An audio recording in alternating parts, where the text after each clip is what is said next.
Hello dear friends, तो केମିତି ଅଛନ୍ତି ଆପଣ?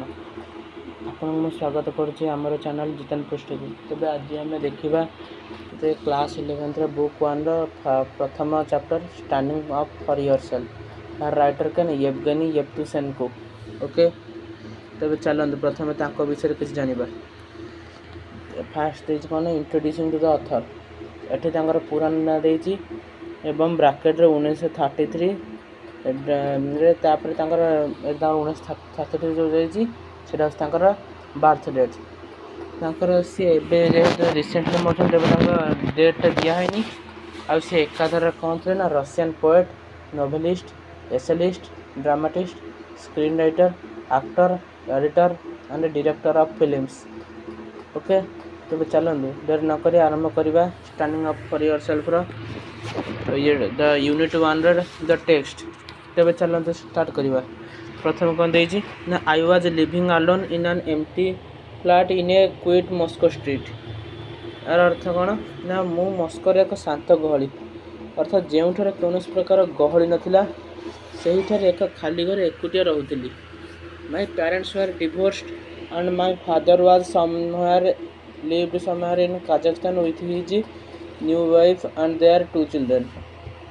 ମୋ ବାପା କାଜାଖସ୍ତାନ ନାମକ କୌଣସି ଏକ ସ୍ଥାନରେ ତାଙ୍କର ନୂଆ ପତ୍ନୀ ଏବଂ 2ଟି ପିଲାଙ୍କ ସହିତ ରହୁଥିଲେ। I seldom received letters from him. ମୁଁ ତାଙ୍କଠାରୁ କ୍ୱଚିତ୍ ଚିଠି ପାଉଥିଲି। ଏଥିରୁ ଅଧିକ ଜଣା କ'ଣ ପଡ଼ିଲା ନା, ତାଙ୍କ ବାପା ପୁଅ ଭିତରେ ସମ୍ପର୍କ ଯେମିତି ଜେନୁଇନ୍ ସମ୍ପର୍କ। ଓକେ, ସେ କ୍ୱଚିତ୍ ପାଉଥିଲେ ମାନେ ବେଳେବେଳେ ତାଙ୍କ ପାଖରୁ ଚିଠି ପାଉଥିଲେ। Okay, my mother was at the front. ମୋ ମା ତାଙ୍କଠୁ ମଧ୍ୟ ଆଗରେ ଥିଲେ। She had given up her work as a geologist to become a singer and was giving concert for the troops. ସେ କ'ଣ କରେ ନା, ଜିଓଲୋଜିଷ୍ଟ ବା ଭୌଗୋଳିକର କାମଟାକୁ ଛାଡ଼ିଲେ କ'ଣ ପାଇଁ ନା, ଏକ ସିଙ୍ଗର ବା ଗାୟିକା ହେବା ପାଇଁ। ଏବଂ ସେ କ'ଣ କରୁଥିଲେ ନା, ସୈନ୍ୟବାହିନୀର ମନୋରଞ୍ଜନ ପାଇଁ ତାଙ୍କ ପାଖକୁ ଗୀତ ମଧ୍ୟ ପଠାଉଥିଲେ। My education was left to the street. ଏହାର ଅର୍ଥ କ'ଣ ନା, ମୋର ଶିକ୍ଷା ରାସ୍ତାରେ ଛାଡ଼ି ଦିଆଗଲା। ଯେହେତୁ ତାଙ୍କ ପ୍ୟାରେଣ୍ଟସ୍ଙ୍କର ଡିଭୋର୍ସ ହୋଇଗଲା, ତେଣୁ ତାଙ୍କୁ କେହି ମାନେ ଗ୍ରହଣ କଲେ ନାହିଁ, ତାଙ୍କ ପାଖରେ ରଖିବାକୁ କେହି ଚାହିଁଲେ ନାହିଁ। ସେଥିପାଇଁ ତାଙ୍କ ପାଠପଢ଼ା ଅଧାରେ ଛାଡ଼ି ଦିଆଗଲା। ହେଲା, ତାପରେ କ'ଣ ଦେଇଛି ନା, the street taught to me swear, smoke, spit elegantly through my teeth and to keep my fist at the ready, a habit which I have to this day. Okay, ଏହାର ଅର୍ଥ କ'ଣ ନା, ଦ ଷ୍ଟ୍ରିଟ୍ ଯେଉଁ ମସ୍କୋର ସେ ଯେଉଁ ଶାନ୍ତ ଗଳିର ସେ ରାସ୍ତାଟା କ'ଣ କଲା, ତାଙ୍କୁ ଶିଖାଇଥିଲା। କ'ଣ ତାଙ୍କୁ ଶିଖାଇଥିଲା ନା, କିପରି ଶପଥ କରିବା, ଧୂମପାନ କରିବା ଓ ଦାନ୍ତରେ ସୁନ୍ଦର ଭାବରେ ଛାପ ପକାଇବା। ସୁନ୍ଦର ଭାବରେ ଛାପ ମାନେ ବିଭିନ୍ନ ପ୍ରକାର ଷ୍ଟାଇଲ୍ କରି ପକା ହୁଏ, ତାଙ୍କୁ ଏ ରାସ୍ତା ଶିଖାଇଥିଲା। ଏବଂ ଆଉ କ'ଣ ଶିଖାଇଥିଲା ନା, ତାଙ୍କର ମୁଠାକୁ ସବୁବେଳେ ରେଡ଼ି କରି ରଖିବା ପାଇଁ ସେ ମଧ୍ୟ ଶିଖାଇଥିଲା। A habit which I have to this day. ଏହି ଅଭ୍ୟାସଟା ଯାହା ଆଜି ପର୍ଯ୍ୟନ୍ତ ମୋର ରହିଅଛି। ତେବେ ଚାଲନ୍ତୁ ପେଜ୍ ନମ୍ବର 2କୁ। ସେଥିରେ କ'ଣ ଦେଇଛି ନା, the street taught me not to be afraid of anything or anyone. This is a another habit have kept.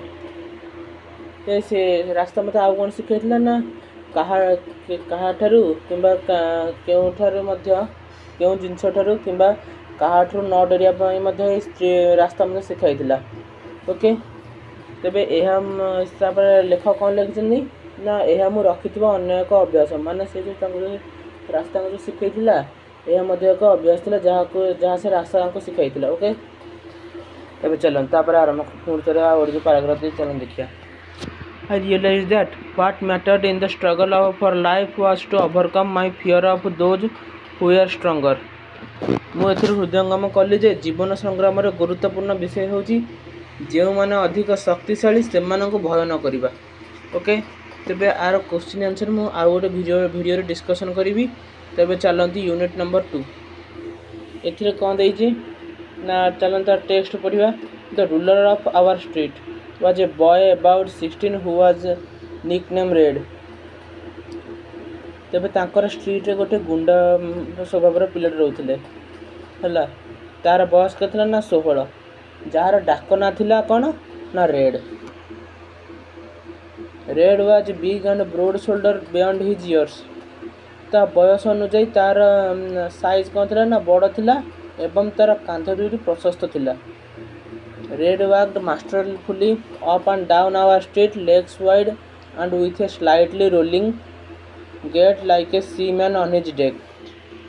Red କେମିତି ଚାଲିଥିଲା ନା ମାଷ୍ଟରଫୁଲି ମାନେ କାହାକୁ କେୟାର ନ କରି ଢଳେଇ ତାଙ୍କ ରାସ୍ତାରେ ଏବଂ କ'ଣ କରି ନା ଗୋଡ଼ ଦୁଇଟାକୁ ମେଲେଇ ଗୋଡ଼ ଦୁଇଟାକୁ ଫାଡ଼ି ଏବଂ କିପରି ନା ସ୍ଲାଇଟଲି ରୋଲିଂ ଟିକେ ସାଇଡ଼୍ ହେଇ ଚାଲିଥିଲା ଏବଂ ଗେଟ୍ ମାନେ ହେଉଛି ଏକ ପ୍ରକାର manner of walking. Okay, like a କାହା ଭଳି ନା like a seaman on his deck, ଯେତେବେଳେ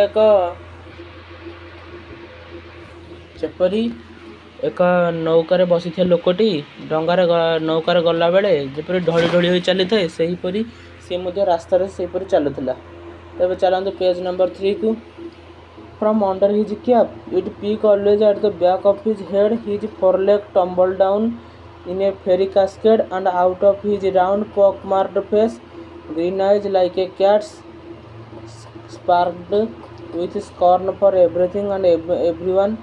2 or 3 lieutenants in peaked caps back to front like rats tripped at his heels.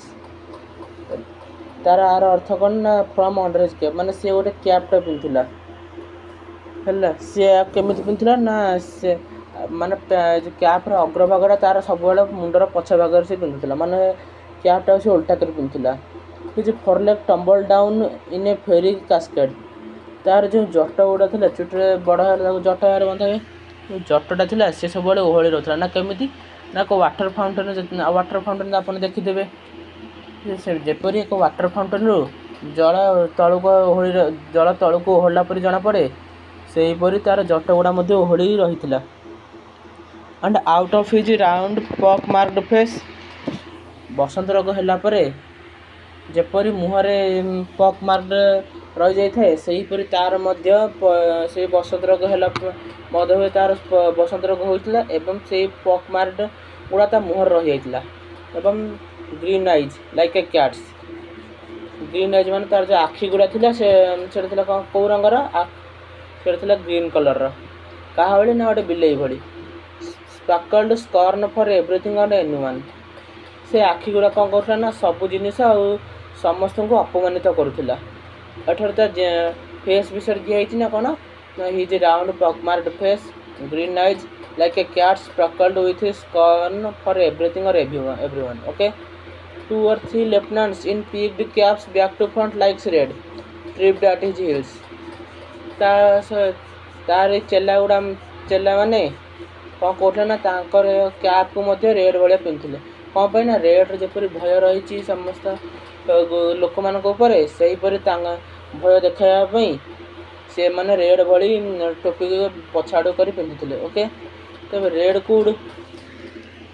could stop any boy and say impressively the one money. His lieutenants would turn out the boy's pocket and if he resisted they beat him hard। Red कौन करूला ना रास्ता गला बेले से glare कौन एक पिला को जेकोसी पिला को बाट रखीदे आनंदित भाव में गोटे वार्ड पचारूला ना मनी मान पैसा। तार जो चेला गुड़ा थे सी कौन कर ना बयर पकेट गुड़ा चिरी दौले। ओके, आदि से एपरी कर विरोध करुले तेरे से मैंने कौन कर ना आपको जो भीषण भाव में बाड़ाऊे। एवरीवन वाज अफ्रेड समस्ते रेड को भय कर रोते। सो वाज आई, तेणु मुझे भय करी। I knew he carried A heavy metal नकल डस्टर इन हिज पकेट, से मुझे जानी कौन ना सी एक हेवी नकल डस्टर कौन करना पकेट सब धरिक बुलूँ। नकल डस्टर वार्ड मीनिंग ये कौन देती ना metal covering for the knuckles for attack और डिफेंस। ओके, यहीटा नकल डस्टर देख केमी ना गोटे मेटालटा जी कि नख गुड़ा को माने लुहार नख गुड़ा को रखी से कम व्यवहार कराए अटैक करने या कि डिफेन्स करने व्यवहार कराए। ओके, तेबे एतिक आम वीडियो समाप्त करुँ। आशा रहे कि आपको वीडियोटा भल लगी भल लगे तब लाइक कमेंट एंड शेयर करने को भूलिए ना और सब्सक्राइब करने को भूलिए ना। ओके, रही तेबे यही 2टा यूनिट्र क्वेश्चन आंसर आम पर वीडियो रे आम डिस्कसन करवा एवं तापर आम यूनिट 3 एवं यूनिट IV को डिस्कसन करी तार क्वेश्चन आंसर आपको पठाଯିବ ओके रहिलो थैंक यू।